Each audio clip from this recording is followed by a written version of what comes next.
Hello बच्चों, आज मैं आपको ग्रेटेस्ट इंटीजर फंक्शन का ग्राफ बताऊंगा और हम ये समझेंगे ग्रेटेस्ट इंटीजर फंक्शन का ग्राफ बनता कैसे है।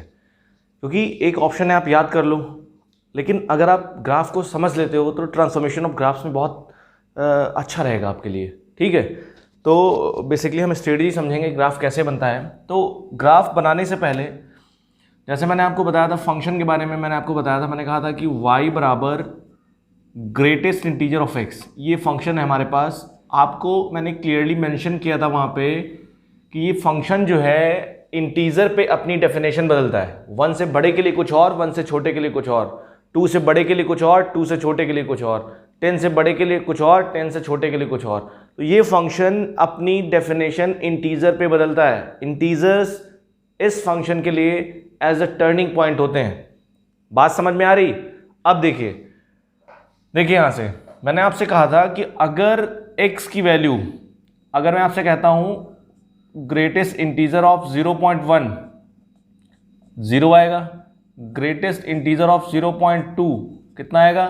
0 आएगा, ग्रेटेस्ट इंटीजर ऑफ 0.9 कहां तक 0 आएगा? 0.9 तक 0 आएगा। तो कहने का मतलब ये है, और ग्रेटेस्ट इंटीजर ऑफ 0 कितना आएगा? 0 आएगा। तो कहने का मतलब ये है कि अगर x की वैल्यू 0 या 0 से छोटी है, मैंने क्या बताया?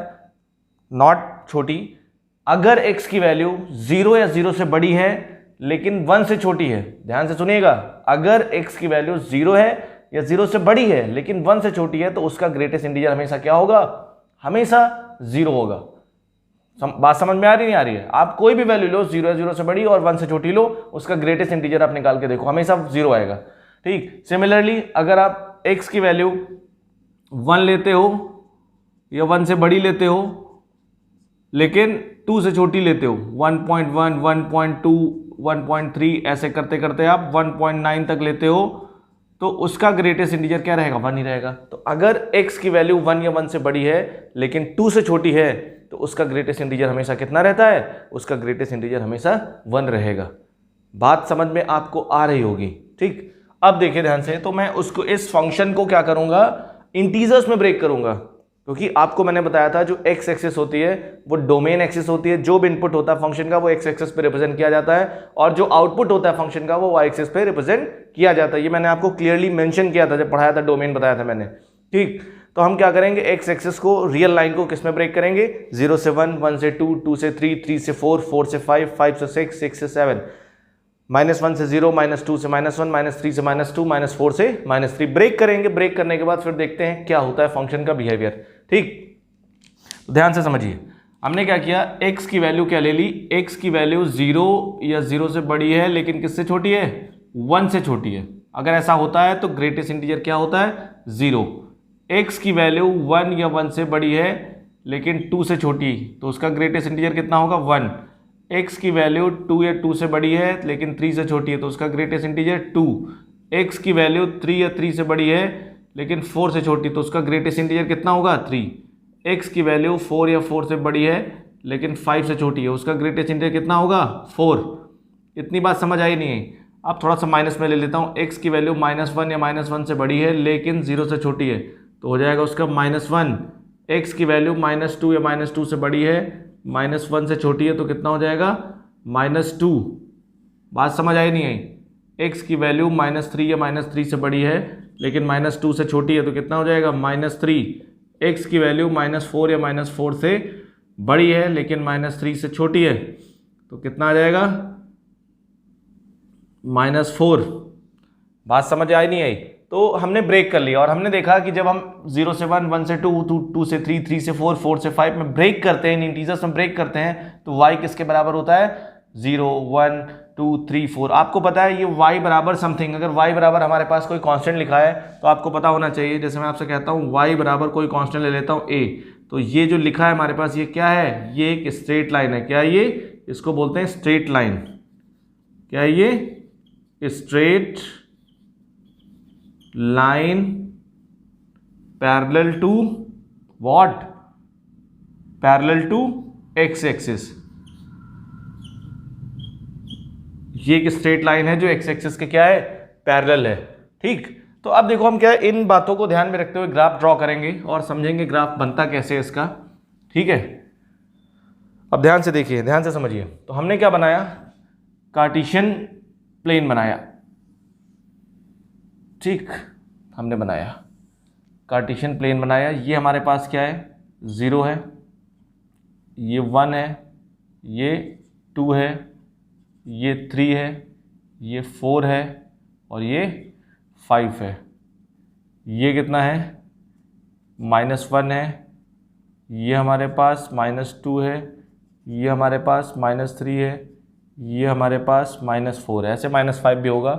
इधर हमारे पास कितना है, ये 1 है, फिर ये कितना है, 2 है, फिर ये कितना है, 3 है, फिर ये कितना है, 4 है, फिर ये कितना है, -1 है, फिर ये कितना है, -2 है, फिर ये कितना है, -3 है, फिर ये कितना है, -4 है। इतनी बात समझ आई नहीं है? अब आपको पता होना चाहिए ये हमारे पास एक लाइन है, ठीक, y बराबर 0, और इस लाइन को हमें कितने के लिए लेना है, 0 पे क्लोज और 1 पे ओपन। ये बात याद रखना कि अगर कभी भी ऐसा लिखा है, ध्यान से समझिए, अगर कभी भी आपके पास ये लिखा है कि x की वैल्यू a या a से बड़ी है, b से छोटी है, तो जैसे मान लो हमारे पास ये पॉइंट a है और ये पॉइंट a है और ये पॉइंट b है, तो हमें क्या करना पड़ेगा, x की वैल्यू a या a से बड़ी है, b से छोटी है, तो हमें क्या करना पड़ेगा, a के बराबर हो सकती है ना a की वैल्यू, तो हमें a पे क्या करना पड़ेगा, क्लोज लगाना पड़ेगा, क्लोज सर्कल लगाना पड़ेगा। और b पे क्या है, इक्वल नहीं है, तो क्या लगाना पड़ेगा, ओपन लगाना पड़ेगा। ये चीज़ समझिए, ठीक। तो और इसको इन दोनों को ज्वाइन करना है। तो मेरे को क्या करना, y बराबर 0 लाइन लेनी है इतने x के लिए, ठीक है। तो और इतने x में जब हम ये y बराबर 0 लाइन लेंगे, x एक्सिस लेंगे, तो x पे क्या लगेगा, 0 पे क्या लगेगा, क्लोज लगेगा, और 1 पे क्या लगेगा, ओपन लगेगा, क्योंकि 0 पे क्या है, x क्या कर रहा है, 0 को इंक्लूड कर रहा है, इक्वल का साइन लगा है, लेकिन 1x 1 के बराबर नहीं है। तो क्या करेंगे हम, देखिए x की वैल्यू क्या है, जब हम y बराबर 0 लाइन, ये हो गई x एक्सिस में क्या करेंगे, ये लेंगे x एक्सिस को लेंगे, लेकिन 0 पे क्लोज रहेगा और 1 पे क्या रहेगा, ओपन रहेगा, और इन दोनों को हम क्या कर देंगे, ज्वाइन कर देंगे, सॉलिड कर देंगे, थोड़ा सा और डार्क कर देंगे, ठीक है। ये हमारे पास बना, ये हमने y बराबर 0 ड्रॉ किया और ले लिया, पूरा नहीं ड्रॉ किया मैंने। फिर उसके बाद हम y बराबर 1 लाइन लेंगे 1 से 2 के लिए, 1 पे क्लोज और 2 पे ओपन रहेगा। y बराबर 1 लाइन यहाँ से होकर पास होगी, y बराबर 1 से पास होगी, तो ठीक है ना, y बराबर 1 लाइन ये पास होगी पूरी, y 1 से पास होगी। तो मेरे को क्या करना है, उस लाइन को क्या करना है, 1 से 2 के लिए लेना है। 1 पे क्या रहेगा, क्लोज रहेगा, ध्यान से समझिएगा, और 2 पे क्या रहेगा, ओपन रहेगा, 2 पे रहेगा ओपन। अब मैंने क्या कर दिया, इन दोनों को ज्वाइन कर दिया, इन दोनों को क्या किया मैंने, ज्वाइन कर दिया, ठीक। y बराबर 1 लाइन ले ली। फिर y बराबर 2 लाइन मेरे को क्या लेनी है, 2 या 2 से बड़ी और 3 से छोटी होनी चाहिए, मतलब इतने x के लिए लेनी है। तो देखो y बराबर 2 लाइन ये होगी, तो यहाँ पे क्या आएगा, ये होगा 2, देखो ये 2 है, तो 2 क्लोज होगा, 2 पे क्लोज होगा, और 3 पे क्या होगा, 3 पे होगा ओपन, ये है 3, तो ये आ गया हमारे पास, इसको मैंने ले लिया। फिर देखो y बराबर कौन सी लाइन, 3 लाइन कितने के लिए लेनी है, 3 या 3 से बड़ी और 4 से छोटा होना चाहिए x, इतने x के लिए लेनी है। ये देखो x, तो y बराबर 3 लाइन यहाँ से बनेगी और 3 पे क्लोज रहेगा, ठीक है, और ये देखो 4 है,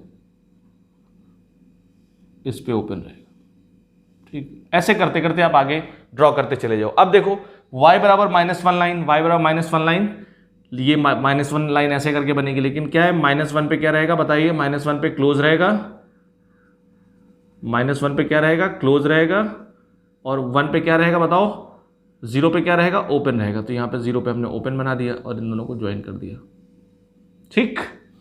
फिर देखो y बराबर -2 लाइन लेनी है, -2 पे क्लोज क्योंकि इक्वल है, और -1 पे ओपन, तो y बराबर -2 लाइन यहाँ से बनेगी, और -2 पे क्या करना, x बराबर -2 पे, x बराबर -2 पे क्या रहेगा, क्लोज रहेगा, और -1 पे क्या रहेगा, ओपन रहेगा, ज्वाइन कर दिया दोनों को, ठीक। ऐसे करते आप ड्रॉ करते चले जाओगे। फिर देखो y बराबर -3 लाइन ये आएगी, यहाँ से ड्रॉ होगी ऐसे करके, लेकिन कितने के लिए लेनी है, -3 पे क्या रहेगा, ओपन रहेगा, क्लोज रहेगा -3 पे, और -2 पे क्या रहेगा, ओपन रहेगा, बस correct.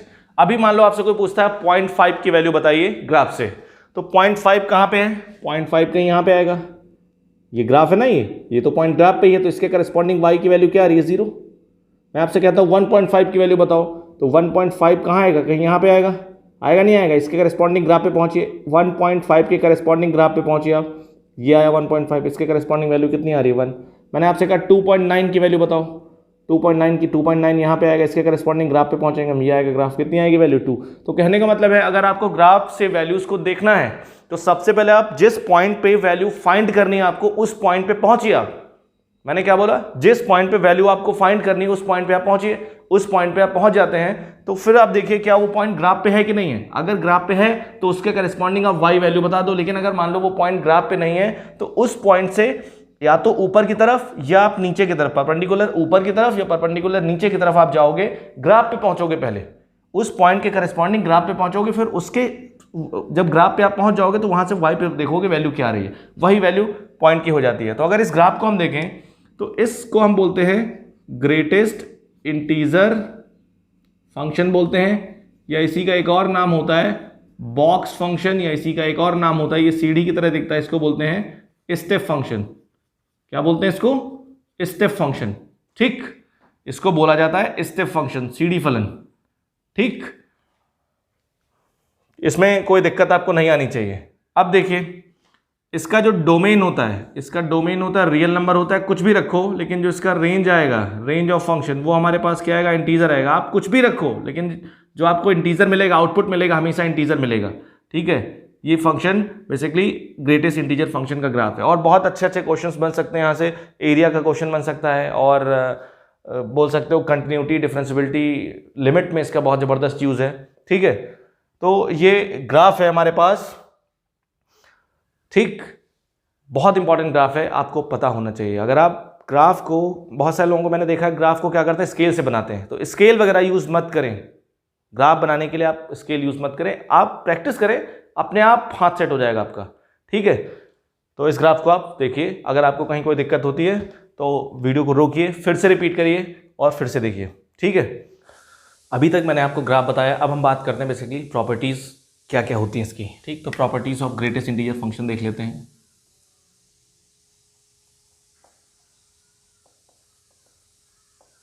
Properties of greatest integer function, इसके गुण क्या क्या होते हैं।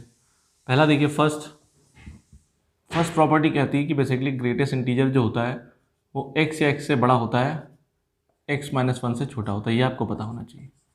दूसरी चीज़ कि ग्रेटेस्ट इंटीजर ऑफ x की वैल्यू अगर i है, तो यहाँ से x क्या हो जाएगा, मैं एक साथ सबको लिख देता हूँ, क्लोज इंटरवल i से ओपन इंटरवल i प्लस, ये इंटीजर प्लस माइनस कुछ भी हो सकता है, इंटीजर बोल दिया मैंने। i स्टैंड्स फॉर, ये क्या है हमारे पास, i जो है हमारे पास इंटीजर है, क्या है ये, इंटीजर है। थर्ड देखिए, अगर कभी भी greatest integer of x plus greatest integer of -x की बात कर रहा है, ध्यान से देखिए आप, x अगर हमारे पास इंटीजर है, x अगर इंटीजर है तो इसकी वैल्यू आएगी 0। बात समझ आई नहीं है, करेक्ट। x अगर इंटीजर आप इसमें रखते हो तो इसकी वैल्यू आएगी 0। अगर x हमारे पास इंटीजर नहीं है तो इसकी वैल्यू आएगी -1। ठीक, अभी देखो मैं एग्जांपल ले लेता हूँ, एग्जांपल से आपको समझा देता हूँ कि जैसे मान लो हमने क्या किया, x ले लिया 2, तो हमने इसकी वैल्यू कैलकुलेट की, ग्रेटेस्ट इंटीजर ऑफ 2 और ग्रेटेस्ट इंटीजर ऑफ -2, 2 आएगा, -2 यहाँ से 0 आ जाएगा। फिर हमने क्या ले लिया, x ले लिया 2.7 ले लिया, तो हमने क्या कैलकुलेट किया, 2.7 -2.7, तो 2.7 का कितना हो जाएगा, -2.7 का हो जाएगा -3 विच इज़ इक्वल टू -1। तरीका समझ में आया नहीं है। अब देखिए अगला, देखिए नेक्स्ट प्रॉपर्टी हमारे पास है। नेक्स्ट प्रॉपर्टी कहती है, ये भी बहुत इंपॉर्टेंट प्रॉपर्टी है, फोर्थ प्रॉपर्टी, और ये प्रॉपर्टी बहुत इंपॉर्टेंट है, इस पे बेस्ड क्वेश्चन आते हैं, ये बात याद रखिएगा कि अगर कभी भी हमारे पास ये लिखा है greatest integer of x plus greatest integer of x plus 1/n plus greatest integer of x plus 2/n, ऐसे करते करते करते करते करते करते मूव किया इसने, आखिरी में कहाँ रुका, x प्लस n है तो n-1/n। अगर यहाँ पे रुकता है, यहाँ से स्टार्ट है, 1/n से स्टार्ट है, और 1/n 2/n 3/n कहाँ तक रुकेगा, n-1/n, मतलब अगर 1/10 है, 2/10 3/10 4/10 9/10, n से एक कम पे रुकेगा जाके, तो इसकी वैल्यू कितनी होती है, बॉक्स ऑफ nx। ये बात याद रखिएगा, इसका बहुत ज़्यादा यूज़ है। कभी कभी क्या इस पे बेस्ड बहुत सारे क्वेश्चंस आते हैं, जेई में भी पूछा गया है और एनडीए वगैरह में भी आते हैं क्वेश्चंस। अगली प्रॉपर्टी है कि अगर हमारे पास ग्रेटेस्ट इंटीजर, ठीक, एक्स में हम कुछ इंटीजर जोड़ दें, एन जोड़ दें, कोई नंबर जोड़ दें, तो वो किसके बराबर होता है? ग्रेटेस्ट इंटीजर ऑफ, ये अलग हो जाएगा, सिंपल सी बात है, greatest integer of x plus n हो जाएगा। बात समझ आई नहीं है? करेक्ट। अब जैसे मान लो इस प्रॉपर्टी पे हम देख लें, जैसे मान लो सपोज करो एग्जांपल ले लें, ग्रेटेस्ट इंटीजर ऑफ हमारे पास 2 कितना है?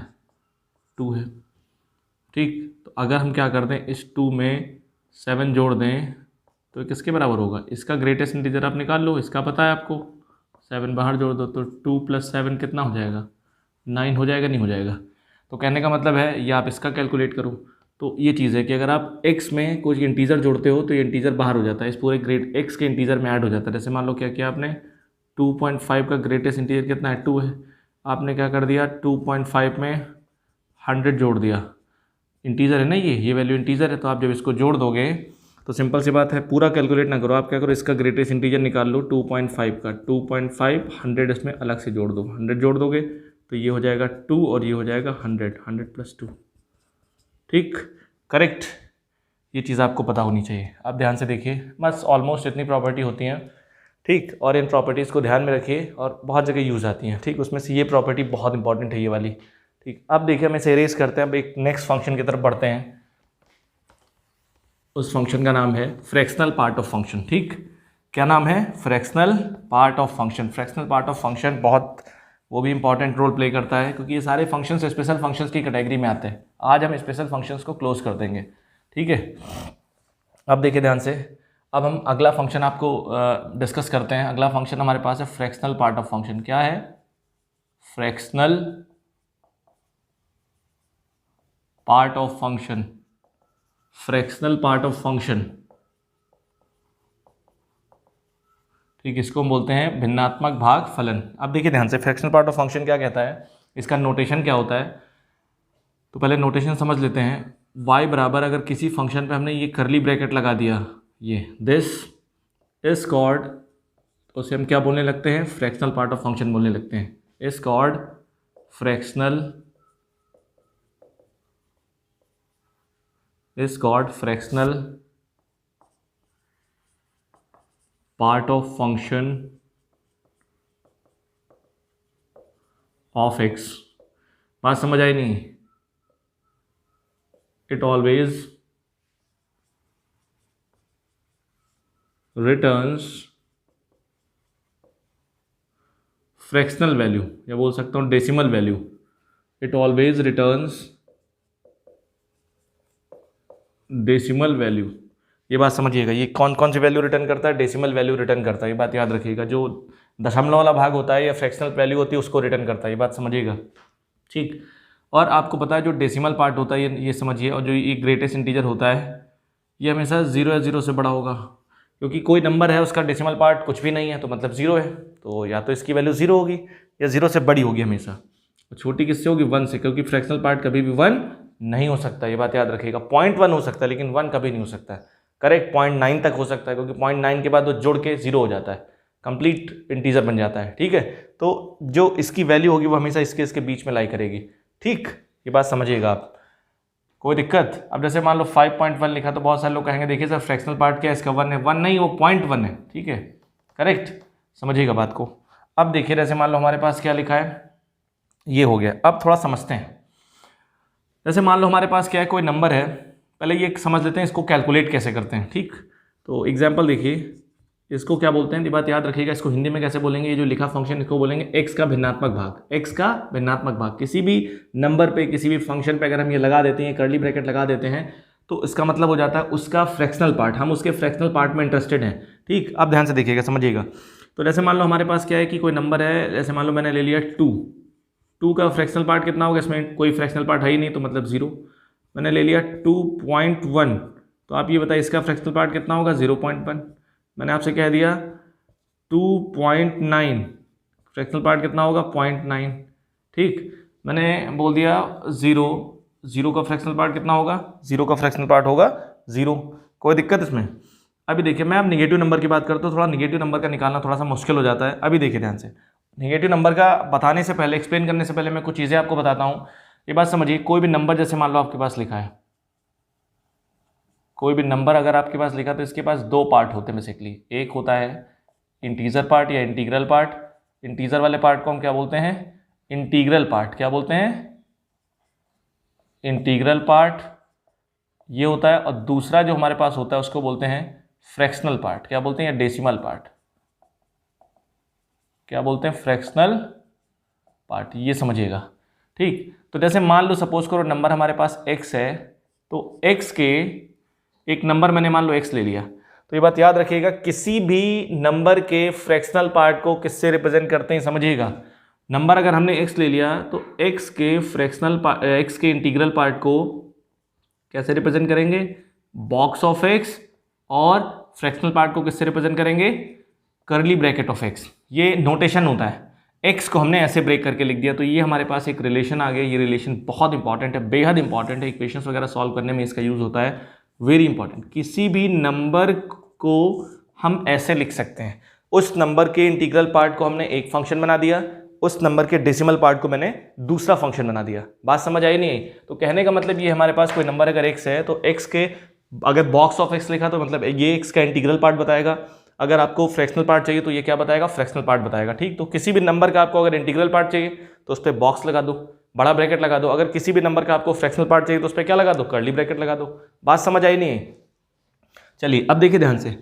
तो जैसे मान लो हमारे पास कोई नंबर लिखा है 2.3, तो 2.3 को हम क्या लिख सकते हैं? 2.3 को हम ऐसे लिख सकते हैं, greatest integer of 2.3 plus fractional part of 2.3। अब अगर आप इसको सॉल्व करोगे, इन दोनों को सॉल्व करोगे तो वो 2.3 आएगा। देखो कैसे, इसका कितना आएगा? 2 आएगा, क्योंकि इसका इंटीग्रल पार्ट 2 है। और इसका कितना हो जाएगा? 0.3। तो वो फाइनली कितना आ गया? 2.03 आया नहीं है? 2.3 आया नहीं है? 2 प्लस 0.3, तो इसको जब ऐड करोगे तो इतना ही आया नहीं है। तो कहने का मतलब ये है, इससे हमने इस वाले इंटीग्रल पार्ट से एक फंक्शन बनाया और डेसिमल पार्ट से एक फंक्शन बना दिया। ये मान लो हमारे पास क्या लिखा है? 5.7। क्या लिखा हमने? 5.7 लिख दिया हमने। जब 5.7 हमने लिखा तो 5.7 को आप क्या लिख सकते हो? 5 प्लस 0.7 लिख सकते हो। इससे मैंने क्या किया? एक फंक्शन बना दिया। इसको मैं क्या लिख सकता हूँ? ये 5 है ना हमारे पास, तो इसको मैं 5.7 का, ये 5 क्या लिखा है? 5.7 का ग्रेटेस्ट इंटीजर इंटीजर पार्ट है, इंटीग्रल पार्ट है। और ये 0.7 क्या लिखा है? इसका फ्रैक्शनल पार्ट है 5.7 का। तो ये रिलेशन आया नहीं है? देखो, तो कहने का मतलब ये रिलेशन बहुत ही इंपॉर्टेंट है, आपको पता होना चाहिए, ठीक है। ये लिख दिया मैंने। अब देखिए इसी रिलेशन का हम यूज़ करते हैं, तो ये बात याद रखिएगा, कभी भी अगर फ्रैक्शनल पार्ट को डील करना है तो फ्रैक्शनल पार्ट में आपको फ्रैक्शनल पार्ट ऑफ x की जगह क्या लिखना पड़ेगा? x minus greatest integer of x लिखना पड़ेगा। इसकी वैल्यू किसके बराबर होगी? x minus greatest integer of x के बराबर होगी। ये बात समझिएगा, ये हम यूज़ करेंगे। तो ध्यान से देखिए, मान लो अगर आपको कोई निगेटिव नंबर हमारे पास है, मान लो आपसे कोई कहता है -2.7, इसका मेरे को क्या करना है? इंटीग्रल पार्ट, फ्रैक्शनल पार्ट बताना है मेरे को, इसकी वैल्यू बतानी है, इसका मेरे को फ्रैक्शनल पार्ट बताना है। तो हम क्या करेंगे? रुकेंगे, थोड़ा सा सोचेंगे। इसका 0.7 नहीं आएगा, इसका 0.7 नहीं आएगा।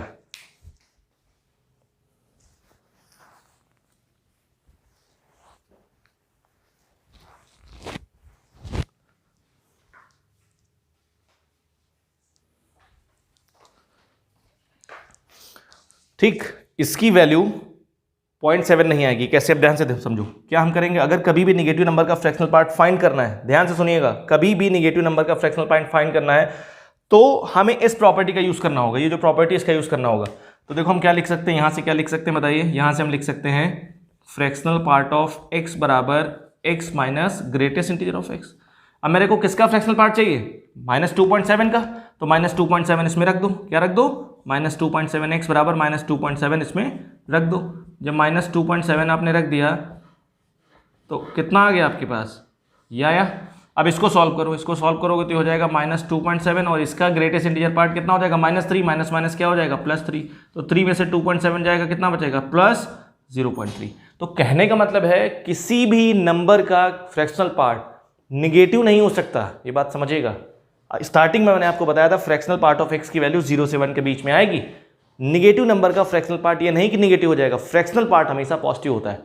बात समझ आई नहीं है तो कितना आ गया 0.3, तो ये इसका कितना आ गया 0.3 आ गया। अभी देखिए और क्वेश्चन करते हैं, मैं इसे रेस करता हूँ। तो इसीलिए क्या है कि आप बेसिक पे ध्यान दीजिए, बेसिक समझिए, ठीक।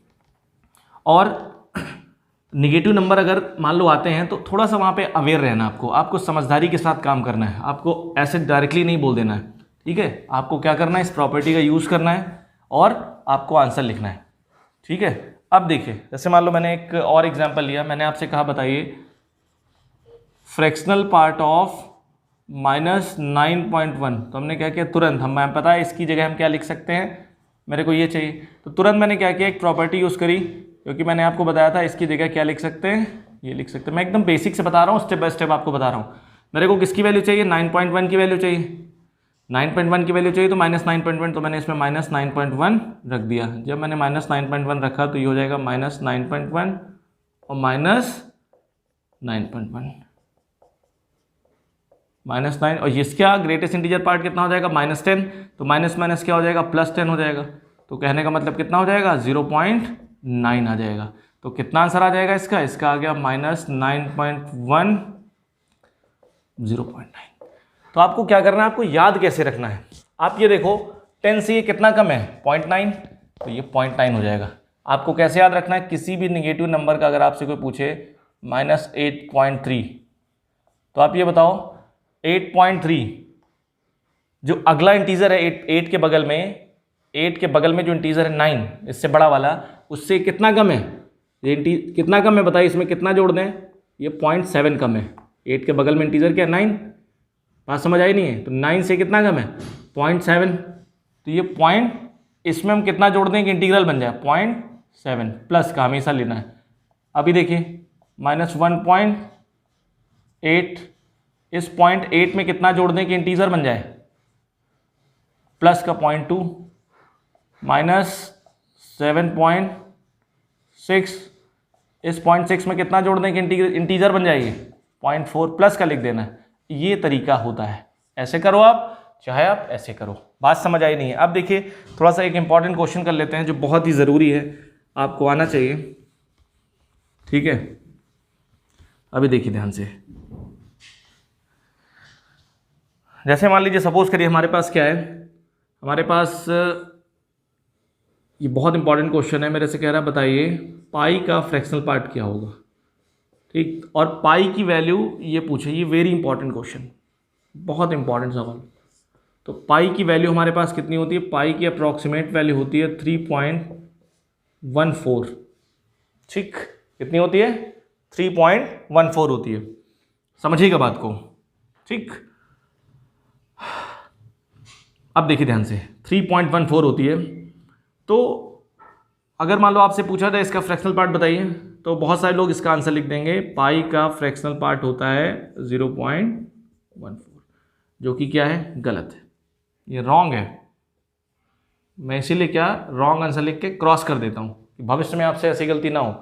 तो ये हमारे पास क्या है, ये 0.14 लिखा बहुत सारे लोगों ने, क्यों ये गलत है, क्यों इसका आंसर ये नहीं हो सकता, क्योंकि देखो भाई फ्रैक्शनल पार्ट तो 0.14 आ रहा है, क्योंकि पाई की एग्जैक्ट वैल्यू 3.14 नहीं होती है, पाई की अप्रॉक्सीमेट वैल्यू क्या होती है 3.14 होती है। पाई एक इरेशनल नंबर है, और इरेशनल नंबर है तो हमें पता ही नहीं पॉइंट के बाद कितने नंबर आएंगे, कितने डिजिट आएंगे, और कोई फिक्स नहीं है। बात समझ आई नहीं है, करेक्ट। तो कहने का मतलब ये है, ये एक इरेशनल नंबर है और पॉइंट के बाद कौन से डिजिट आएंगे, कहाँ तक जाएंगे ये हमें नहीं पता, पॉइंट के बाद वाले हमें नहीं पता है। लेकिन क्या है कि बेसिकली जो इसका इंटीग्रल पार्ट तो हमें पता है, इंटीग्रल पार्ट तो 3 होगा, हमेशा 3 होगा, इंटीग्रल पार्ट में तो कोई चेंज नहीं होगा ना। लेकिन पॉइंट के बाद क्या है, कहाँ तक डिजिट जाएंगे ये हमें नहीं पता। बात समझ आई नहीं है, करेक्ट। इसकी एक्यूरेट वैल्यू नहीं पता है हमें, आज तक पता नहीं हो पाई, ये अप्रॉक्सीमेट वैल्यू है। तो कहने का मतलब क्या है कि हम कौन सी प्रॉपर्टी का यूज़ करेंगे, हम जानते हैं ग्रेटेस्ट इंटीजर ऑफ x क्या होता है, फ्रैक्शनल पार्ट ऑफ x क्या होता है, x minus greatest integer of x, ये पता है हमें। तो मेरे को किसकी वैल्यू चाहिए, पाई की वैल्यू चाहिए, तो मैंने इसमें पाई रख दिया। जब मैंने इसमें पाई रख दिया, पाई माइनस ये कर दिया मैंने, तो आपको पता होना चाहिए कितना आ जाएगा पाई, और इसका इंटीजर पार्ट कितना है 3। इंटीजर पार्ट में तो कोई दिक्कत नहीं है, तो इसका मतलब ये बात याद रखिएगा, greatest fractional part of pi, fractional part of pi की वैल्यू क्या होती है, पाई -3 होती है। ये बात आपको पता होनी चाहिए, अगर नहीं पता है तो अब पता हो जानी चाहिए। ये वैल्यू होती है। ये बहुत इंपॉर्टेंट सवाल है, 0.14 नहीं होती है। अभी सिमिलर सवाल अगर मान लो हमसे कोई पूछे ई की वैल्यू बताइए, ई एक्सपोनेंशियल होता है, मैंने आपको बताया था ई भी एक रेशनल नंबर है, इसकी वैल्यू डेसिमल के बाद हमें एग्जैक्टली नहीं पता होती है, अप्रॉक्सीमेट पता होती है। तो ई की वैल्यू अगर चाहिए तो हम यहाँ पे ई रख देंगे। जब ई रख देंगे तो कितना आ जाएगा, E minus greatest integer of ई। ई का ग्रेटेस्ट इंटीजर कितना होता है, 2 होता है, तो कितनी इसकी वैल्यू आ जाएगी, ई माइनस 2। तो ये आपको पता होना चाहिए, ठीक है। ये दोनों बहुत इंपॉर्टेंट हैं, कोई इसमें दिक्कत नहीं आनी चाहिए आपको। अब ध्यान से देखिए, ठीक, ये काफ़ी कुछ बेसिक था। अब देखिए थोड़ा सा मैं इसे इरेज करता हूँ और हम ग्राफ की बात कर लेते हैं इसके, ठीक है। और अगर अभी तक आपने टेलीग्राम ग्रुप ज्वाइन नहीं किया है तो ग्रुप ज्वाइन कर लें, ठीक, क्योंकि अभी बहुत सारे क्वेश्चंस PDF मैं उस पर भेजूंगा, क्योंकि अभी आर्टिकल चल रहे हैं, अभी टॉपिक कंप्लीट नहीं हुआ है, इसीलिए क्या है कि मैं एकदम से चीज़ें भेज नहीं सकता, ठीक। तो इसलिए क्या करिए, आप ज्वाइन कर लीजिए, आपके लिए बेनिफिशियल होगा, ठीक है। और अगर आपने सेट थियरी, रिलेशन, ये सब नहीं देखा, इन वीडियोज़ को नहीं देखा, तो जाके पहले उनको देखिए, क्योंकि बहुत इंपॉर्टेंट है। क्योंकि अगर आप वो वीडियोज़ नहीं देखोगे तो आप ये टॉपिक समझ नहीं पाओगे। फंक्शन अगर आप 20 से, मान लो आप फंक्शन लेक्चर 3 से आप देखने लगते हैं तो भी आपको समझ में नहीं आएगा। फंक्शन लेक्चर 1 से आप देखिए, और क्योंकि मैंने रिलेशन का यूज़ करके फंक्शन को एक्सप्लेन किया तो रिलेशन उसके पहले वीडियोज़ में है, तो सारी वीडियो आप 1 बाय 1 देखिए, कोई वीडियो आप स्किप मत करिए। भले टाइम लग सकता है, लेकिन जब बैठिए तो पूरी वीडियो को बहुत बड़े इत्मीनान से देखिए आप, ठीक। अब देखिए, अब हम बात करते हैं बेसिकली ग्राफ की बात करते हैं, ठीक। ग्राफ ऑफ y बराबर, ठीक, इसका, तो इसके ग्राफ की हम बात करते हैं। 2 रास्ते हैं, या तो आप याद कर लो या समझ लो। तो देखिए हमने क्या किया, हमारे पास ये फंक्शन था y बराबर क्या हो गया, ये फ्रैक्शनल पार्ट ऑफ x है। क्या लिखा मैंने इसकी वैल्यू, इसको मैंने ऐसे लिख दिया, ठीक। इसकी जगह पे हम ये लिख सकते हैं, कभी भी फ्रैक्शनल पार्ट आपको डील करना है तो आप ग्रेटेस्ट इंटीजर में कन्वर्ट करिए। फिर हमने क्या किया, इसको ब्रेक किया। हमने ब्रेक कैसे किया, अब आप बताइए, x की वैल्यू अगर हमारे पास सिमिलर, x की वैल्यू 0 या 0 से बड़ी है, 1 से छोटी है, तो इसकी वैल्यू कितनी आ जाएगी, ग्रेटेस्ट इंटीजर की वैल्यू क्या होगी, 0 होगी। x की वैल्यू 0 0 से बड़ी है, 1 से छोटी है, तो ग्रेटेस्ट इंटीजर की वैल्यू 0 है, तो y किसके बराबर हो जाएगा, x के बराबर हो जाएगा। x की वैल्यू 1 या 1 से बड़ी है लेकिन 2 से छोटी है, तो इसकी वैल्यू तो हमेशा 1 होगी, तो ये कितना आ जाएगा, x माइनस 1 आ जाएगा, ठीक। x की वैल्यू क्या है, 2 या 2 से बड़ी है, 3 से छोटी है, तो ये कितना हो जाएगा, x माइनस 2 हो जाएगा। x की वैल्यू 3 या 3 से बड़ी है लेकिन 4 से छोटी है, तो ग्रेटेस्ट इंटीजर कितना हो जाएगा, 3 हो जाएगा, तो इसे यहाँ 3 रख देंगे तो x माइनस 3 आ जाएगा, ठीक। बात समझ आई नहीं है। फिर देखिए लास्ट प्लस वाले के लिए कर लेते हैं, x के लिए 4 है, 4 से बड़ी है, 5 से छोटी है, तो कितना आ जाएगा, x माइनस 4। अब हम माइनस की बात करते हैं, x की वैल्यू -1 या -1 से बड़ी है लेकिन 0 से छोटी है, तो कितना आएगा, -1, तो ये x + 1 हो जाएगा। इसमें रख रहे हैं, ये बात याद रखिएगा, क्योंकि ये वैल्यू हमेशा फिक्स रहेगी, 0 से 1 के बीच में, 1 से 2 के बीच में ये फिक्स रहेगी वैल्यू, ठीक। अब देखिए x की वैल्यू -2 या -2 से बड़ी है लेकिन -1 से छोटी है, तो कितना हो गया, x + 2 है। x की वैल्यू -3 या -3 से बड़ी है, -2 से छोटी है, x + 3 है, ठीक। एक और कर लेते हैं -4 तक, x की वैल्यू -4 या -4 से बड़ी है, -3 से छोटी है, तो कितना आ जाएगा, x + 4 आ जाएगा। तो हमने क्या किया, ब्रेक किया इसको। ब्रेक करने के बाद क्या मिला हमें, ब्रेक करने के बाद हमारे पास क्या मिला, y एक बार इसके बराबर हो, y एक बार इसके बराबर हो, y एक बार इसके बराबर हो, ऐसे आप देख रहे हैं सब। तो हमने क्या किया, इसको इंटीजर में, कभी भी बात याद रखिएगा, फ्रैक्शनल पार्ट को आपको डील करना है। अगर आप फ्रैक्शनल पार्ट डील करना चाहते हैं तो आपको ग्रेटेस्ट इंटीजर फंक्शन में कन्वर्ट करना पड़ेगा इस रिलेशन का यूज़ करके, ठीक। कन्वर्ट करने के बाद फिर आपको पता है ग्रेटेस्ट इंटीजर जब भी कभी आता है तो हम उसको इंटीजर में ब्रेक करते हैं, 0 से 1, 1 से 2, 2 से 3, 3 से 4, -1 से 0, -2 से -1, -3 से -2, -4 से -3। बात समझ में आई नहीं है, तो हमने इंटीजर में ब्रेक किया। ब्रेक करने के बाद इसको मैंने लिखा यहाँ पे। बात समझ में आ रही नहीं आ रही, तो जब मैंने इसको लिखा तो 0 से 1 में ये 0 हो जाएगा, 1 से 2 में ये 1 हो जाएगा, 3 से 4 में क्या हो जाएगा, ये 3 हो जाएगा, तो इसलिए मैंने लिख दिया। अब आप ध्यान से देखिए, y हमारे पास ये जो फंक्शन था, y हमारे पास क्या हो गया, ये हो गया। ये फंक्शन को मैंने एक्सटेंड करके लिख दिया, अलग अलग x के लिए फंक्शन अलग अलग है, करेक्ट। अब ध्यान से देखिए, ये जो लिखे हैं हमारे पास, ये जो लिखा है हमारे पास, ये क्या है? अगर आप ध्यान से देखें ये सारी क्या है? ये स्ट्रेट लाइंस हैं। क्या है? ये स्ट्रेट लाइंस हैं और ये सारी लाइंस क्या है? आपस में पैरेलल हैं। फिर मैं वही फंडा आपसे बताऊंगा कि इन सारी स्ट्रेट लाइन को ड्रॉ करिए और जो लाइन जितने एक्स के लिए है उतना ले लो, बाकी छोड़ दो। यही ग्राफ बनाने का फंडा है। जो लाइन जितने एक्स के लिए दे रखी है वो लाइन ले लो उतने एक्स के लिए, बाकी छोड़ दो, बाकी लाइन को डिस्कार्ड कर दो, हटा दो। तरीका समझ आया नहीं है? ये ग्राफ बनाने का तरीका होता है, करेक्ट। तो हमने क्या किया, बेसिकली ये सारी लाइन क्या है? पैरेलल है, क्योंकि देखो इसका स्लोप क्या है? m1 है, इसका स्लोप क्या है? 1 है, इसका स्लोप 1 है। तो ये लाइन किस फॉर्मेट में है? ये सारी लाइंस y बराबर mx प्लस सी के फॉर्मेट में है। और सबका m कितना है? 1 है, लेकिन सबका y इंटरसेप्ट, c क्या होता है? y इंटरसेप्ट, y अंताखंड होता है और m प्रवणता होती है। तो स्लोप देखो सबका 1 है, x का कोएफिशिएंट सबका 1 1 है, तो इसका मतलब सारी लाइंस पैरेलल है और ये y इंटरसेप्ट सबका अलग अलग है। इतनी बात समझ आई नहीं है? तो अब ध्यान से देखिए, थोड़ा सा मैं इसे ड्रॉ करता हूं और आपको पता होना चाहिए जब इसको ड्रॉ करेंगे हम, तो सिंपल सा फंडा है। थोड़ी सी लाइन टेढ़ी बन गई,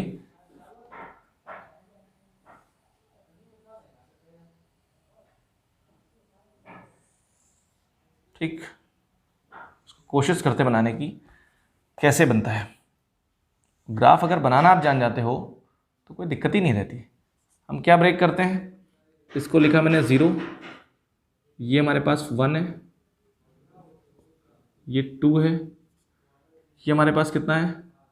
3 है, ये हमारे पास 4 है और ये 5 है। ये इधर कितना हमारे पास है? ये हमारे पास,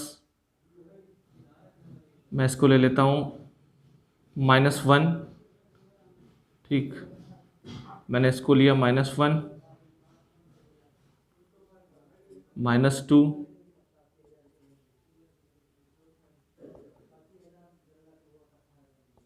-5, ठीक। फिर y एक्सिस को ब्रेक किया मैंने, 1 2 4।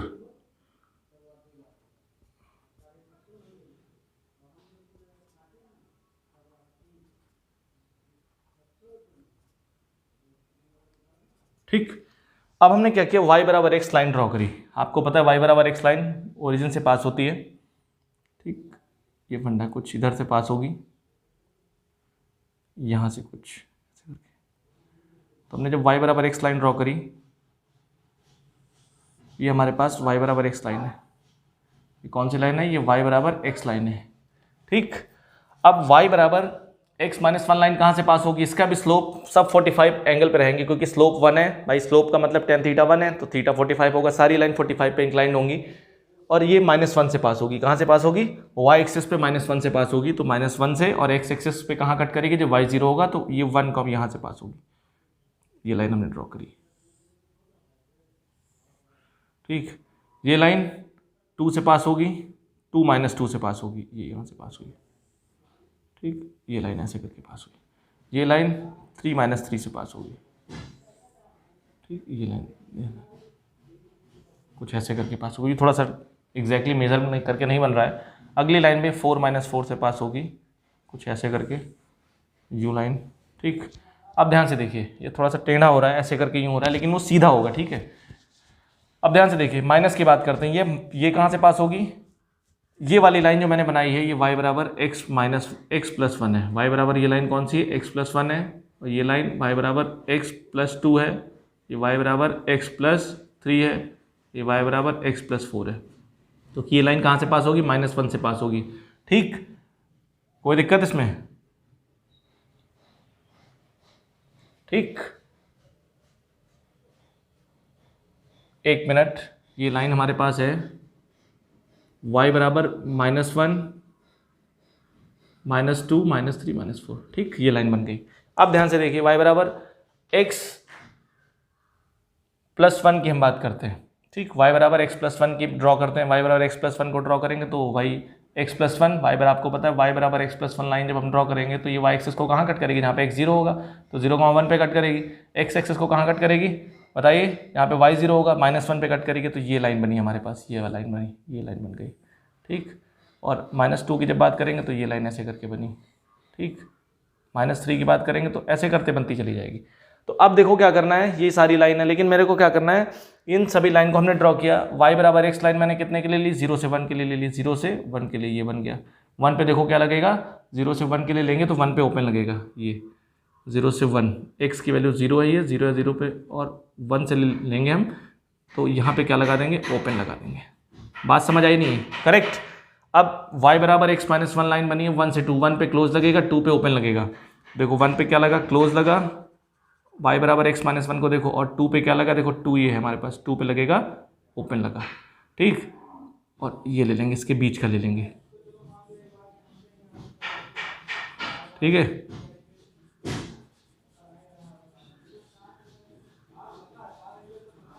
फिर देखो y बराबर x माइनस 2 लाइन, 2 पे क्लोज, 3 पे ओपन, 2 पे क्लोज लगाया मैंने, और 3 पे मैंने क्या लगाया, 3 पे लगा दिया, ओपन लगा दिया, ये बात समझिए। और इसके बीच का मैंने ले लिया ये, ठीक। ऐसे करते करते आप चले जाओगे। अब देखो y बराबर ये लाइन हमारे पास बनी x प्लस 1, y बराबर x प्लस 2, ठीक, समझिएगा। तो क्या हुआ, x प्लस 1 को देखो आप, x प्लस 1 माइनस 1 पे क्लोज और 0 पे ओपन, तो माइनस 1 पे क्लोज लगेगा और 0 पे, माइनस 1 पे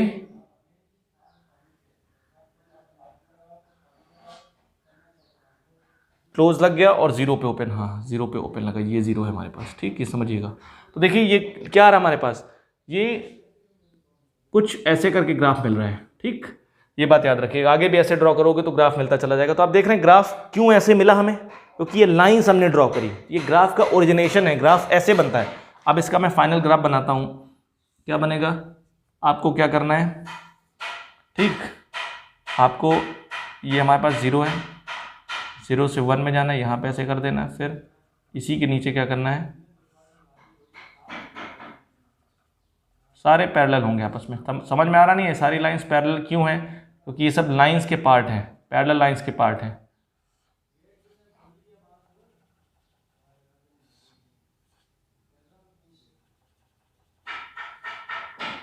बात समझ आई नहीं है? और ये 1 होगा, माइनस में आओगे तो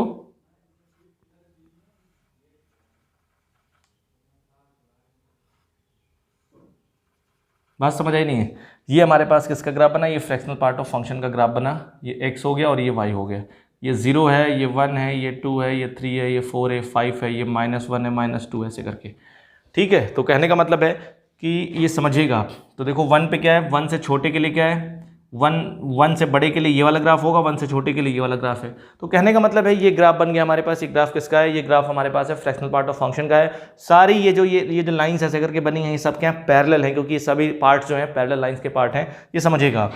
अब देखिए ध्यान से, ये ग्राफ क्या पीरियोडिक है, 0 से 1 में जो बिहेवियर है वही ग्राफ 1 से 2 में, वही ग्राफ 2 से 3 में, सेम ग्राफ रिपीट कर रहा है। और इसका जो, अगर मैं डोमेन की बात करूँ, क्या क्या इसको दे सकते हो, कुछ भी दे सकते हो, रियल नंबर दे सकते हो, लेकिन जो आउटकम मिलेगा, जो रेंज मिलेगा, इसका जो रेंज आएगा, जो रेंज ऑफ फंक्शन होगा हमारे पास, वो 0 या 0 से बड़ा होगा, लेकिन 1 से क्या होगा, छोटा होगा, 0 से 1 के बीच में आएगा। मैंने आपको स्टार्टिंग में बताया था। और ये फंक्शन पीरियोडिक है, रिपीट कर रहा है, आवर्ती फलन है, पीरियोडिक फंक्शन है, पीरियोडिक फंक्शन है, क्योंकि ये 0 से 1 में रिपीट कर रहा है। पीरियोडिक फंक्शन विथ पीरियड 1, इसका पीरियड कितना है, 1 है। पीरियोडिक फंक्शन हम आगे बताएंगे तो आपको समझाएंगे। तरीका समझ आया नहीं है? कभी कभी क्या करता है, एरिया पूछता है, 0 से 1 में एरिया बताओ, तो ये वाला एरिया हो जाएगा इसका, ठीक। तो ये समझना है आपको, ठीक है। और ये सभी क्या है, स्ट्रेट लाइन के पार्ट हैं, पैरेलल स्ट्रेट लाइन के पार्ट है। तो ये ग्राफ के बारे में हुआ, मैंने आपको इसमें ये बताया ग्राफ बनता कैसे है, क्योंकि इंपॉर्टेंट चीज़ ये है, ग्राफ को बनाना आप याद कर सकते हो, जिसको समझ में नहीं आता वो तो याद ही कर लेता है, लेकिन मैंने आपको इसलिए बताया कि आपकी अंडरस्टैंडिंग थोड़ा सा और क्लियर हो जाए, ठीक। मैं इसे इरेज करता हूँ, ठीक है। और अगर नोट नहीं किया तो नोट कर लो इसको, आप अच्छे से नोट करो, वीडियो को पॉज करो और नोट करो, ठीक है। नोट्स प्रॉपर बनाओ, ठीक। रिजल्ट देखिए, रिजल्ट आने में वक्त लगता है, हर दिन हमें क्या करना पड़ता है, हमें हर दिन मेहनत करनी पड़ती है, हर दिन सफोकेट होना पड़ता है सिर्फ एक दिन के लिए। तो रिजल्ट आपकी हर दिन मेहनत से आता है, ठीक है। अब देखिए आगे हम बात करते हैं, ठीक है। ये हमारे पास फ्रैक्शनल पार्ट ऑफ फंक्शन के बारे में था। और इसमें देखिए समझिए, ठीक, अगर कभी भी, यहाँ से देखिए, अगर कभी भी आपसे कोई पूछे फ्रैक्शनल पार्ट ऑफ x की वैल्यू ज़ीरो है, ध्यान से देखिए एग्जाम्पल ले रहा हूँ मैं, फ्रैक्शनल पार्ट ऑफ एक्स की वैल्यू ज़ीरो है, तो आप ये बताओ ज़ीरो कब कब आएगी? किसी भी नंबर के फ्रैक्शनल पार्ट की वैल्यू ज़ीरो कब आएगी? वो नंबर इंटीजर है, अगर जब जब आप इंटीजर यहाँ रखोगे तब तब आपको ज़ीरो मिलेगा। तो इसका सोल्यूशन क्या होगा? इसका सोल्यूशन होगा x बिलोंग्स टू इंटीजर, कोई भी इंटीजर रख दो आप। अगर मैंने आपसे कहा फ्रैक्शनल पार्ट ऑफ x की वैल्यू 1 है, 1 कब कब मिलेगी? 1 तो कभी हो नहीं सकती, तो इसका मतलब क्या है, क्या कभी ये 1 हो सकता है क्या? तो बोल सकते हैं x belongs to 5, no solution. या इसको क्या बोल सकते हैं? नो सोल्यूशन कभी भी, क्योंकि फ्रैक्शनल पार्ट ऑफ जो x होता है वो हमेशा क्या होता है? 1 से छोटा होता है, 0 या 0 से बड़ा होता है। बात समझ आई नहीं आई? या अगर मैं आपसे कह दूं फ्रैक्शनल पार्ट ऑफ x की वैल्यू 1/2 है, 1/2 का मतलब कितना हो गया? 0.5। तो 0.5 कब कब मिलेगा? ये ऐसा नंबर आना चाहिए जिसमें क्या है, हमेशा 0.5 आए। क्या है? 0.5 आए। तो बताइए इसकी जगह हम क्या लिख सकते हैं? इसकी जगह आप लिख लो x माइनस ग्रेटेस्ट इंटीजर, क्या लिख सकते हो? x माइनस लिख सकते हो 1/2, ऐसे भी लिख सकते हो, लेकिन ऐसे कुछ आपको फ़ायदा मिलेगा नहीं। अब देखो ध्यान से, ये 0.5 का मिलेगा, इसका कोई यहाँ पे कौन सा नंबर ऐसा हम पुट करें कि 0.5 मिले? आप देखो 1.5 रखो, क्या रखो? 1.5 या 0.5 रखो। जैसे x की वैल्यू अगर आप 0.5 रखोगे, 0.5 रखो आप, तब भी 0.5 आपको मिलेगा, ठीक। या आप 1.5 रखो, या आप क्या रखो? 1.5 रखो, तभी आपको 0.5 मिलेगा। या आप 2.5 रखो, तभी आपको 0.5 मिलेगा। बात समझ आई नहीं आई? करेक्ट।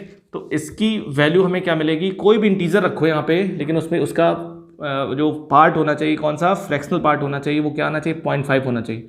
तो इसका जो सोल्यूशन मिलेगा हमारे पास, x की वैल्यू यहाँ क्या होनी चाहिए? x belongs to integer plus 0.5, या बोल सकता हूँ x बराबर इंटीजर प्लस 1/2। बात समझ आई नहीं? जैसे मान लो मैंने क्या किया, सपोज करो अगर मैं यहाँ पे एक इंटीजर की वैल्यू 2 ले लेता हूँ, 2 प्लस 1/2 2.5।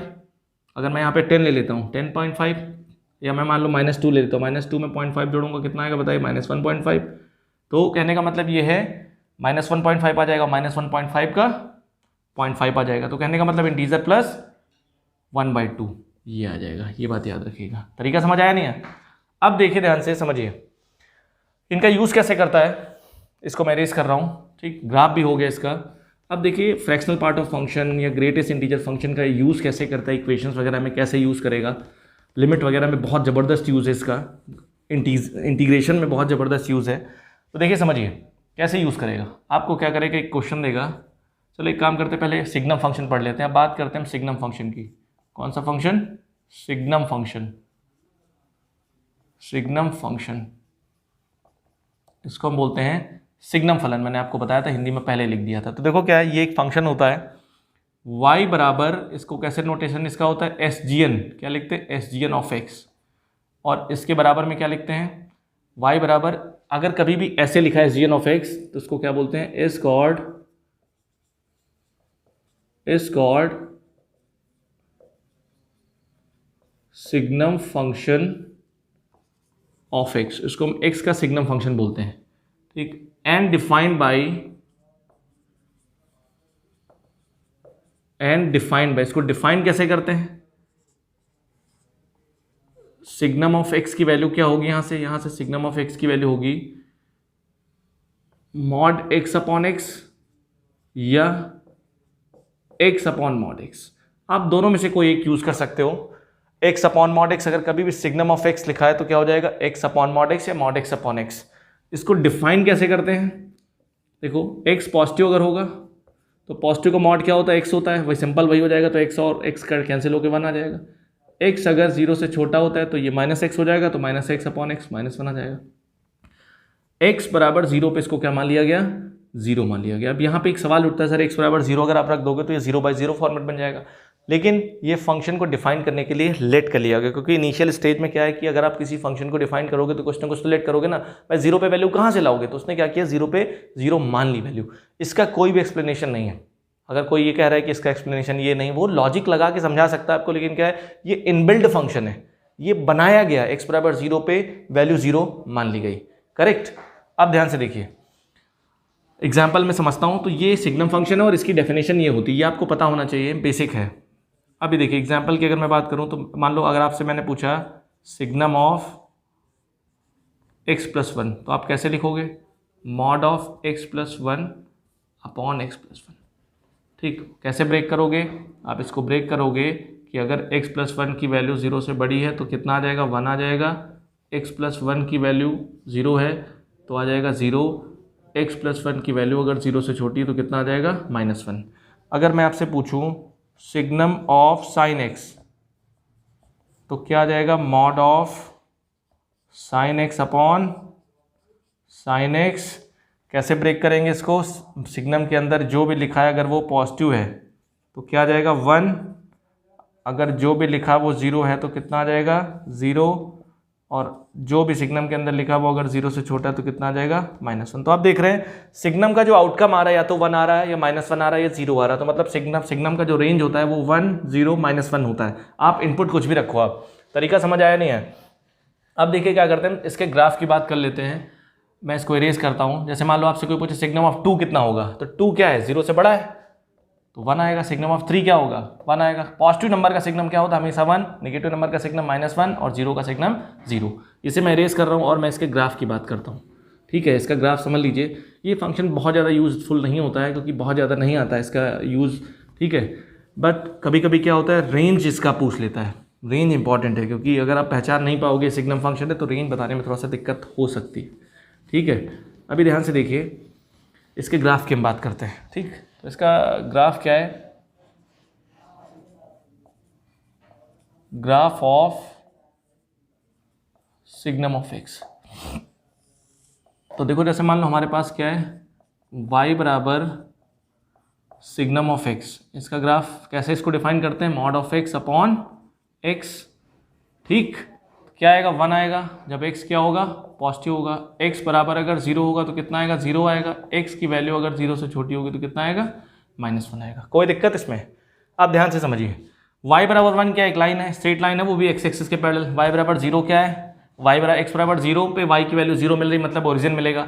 y बराबर -1, ये भी एक स्ट्रेट लाइन है। तो ध्यान से देखो, हमने क्या किया, x बराबर 0 पे y की वैल्यू कितनी है, 0 है। ठीक, और हमें क्या मिला, y बराबर 1 एक लाइन मिली। ये कौन सी लाइन है, y बराबर 1 लाइन है। और y बराबर -1 एक लाइन मिली। ये बात ध्यान से देखिएगा, ये कौन सी लाइन है, y बराबर -1, मतलब ये हमारे पास पॉइंट क्या है, ये 1 है और ये कितना, -1 है। तो y बराबर 1 लाइन मेरे को कितने के लिए लेनी है, x पॉजिटिव के लिए, मतलब x पॉजिटिव का मतलब इधर के लिए। ये हमारे पास x पॉजिटिव है और ये हमारे पास क्या है, x नेगेटिव है। तो सिंपल सी बात है, x पॉजिटिव के लिए लाइन लेनी है तो यहाँ पे क्या रहेगा, यहाँ पे ओपन रहेगा, 0 पे ओपन रहेगा और ऐसे करके चलता चला जाएगा, ये लाइन लेंगे। और यहाँ पे क्या रहेगा, यहाँ भी ओपन रहेगा और हम इधर नेगेटिव की तरफ चलते जाएंगे क्योंकि x पॉजिटिव का मतलब क्या है, 0 पे क्या है, ओपन है, और इधर चलते चले जाएंगे। तो फाइनल ग्राफ इसका क्या आएगा, इसका जो फाइनल ग्राफ आ जाएगा, इसका फाइनल ग्राफ आ जाएगा सिग्नम का 0 पे 0 रहेगा और फिर क्या है, 1 है, यहाँ पे 1 पे ओपन रहेगा। ठीक है, ये ऐसे जाएगा, मतलब 0 पे ओपन रहेगा। ठीक है, और इधर माइनस ऐसे जाएगा, -1 पे इधर जाएगा। ये हमारे पास किसका बना, सिग्नम ऑफ x का ग्राफ बन गया। ये आपको पता होना चाहिए। ठीक है, तो ये मैंने आपको स्पेशल फंक्शंस के बारे में बताया और आपको ये समझाया कि स्पेशल फंक्शंस क्या क्या होते हैं, इनकी वर्किंग क्या क्या होती है, इतना आपको पता होना चाहिए। अगर आप स्पेशल फंक्शंस में कंफर्टेबल नहीं हैं तो आपको बहुत दिक्कत हो सकती है। ठीक है, आपको प्रॉब्लम हो सकती है, आप इस तक हो सकते हो। ऑलमोस्ट स्पेशल फंक्शंस के बारे में मैंने आपको बता दिया, एक्सप्लेन कर दिया कैसे क्या इनकी वर्किंग होती है, ये आपको पता होना चाहिए। अगर आपको ये नहीं आता है तो आप हर जगह स्टक हो जाओगे। लिमिट, कंटिन्यूटी, डिफरेंशियबिलिटी, इंटीग्रेशन, बहुत जगह दिक्कत हो जाएगी आपको और मैथमेटिक्स में इंटरेस्ट आपका खत्म हो जाएगा।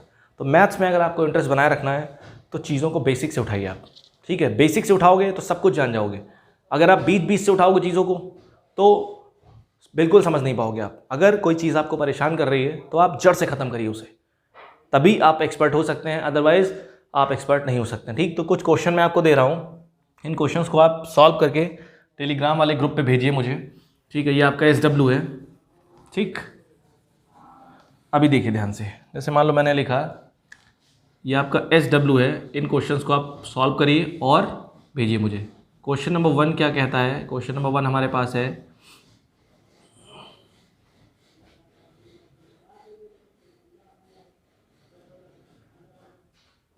x²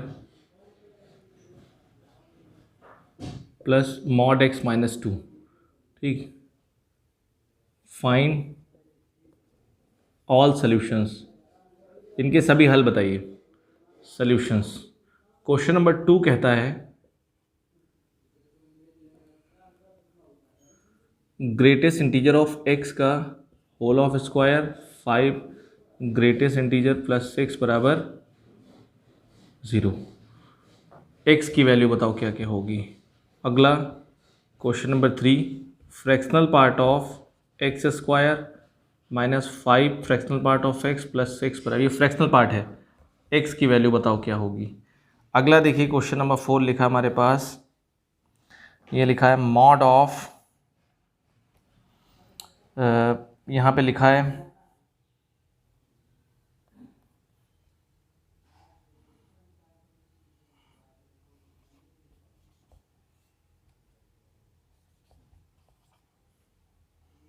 ठीक,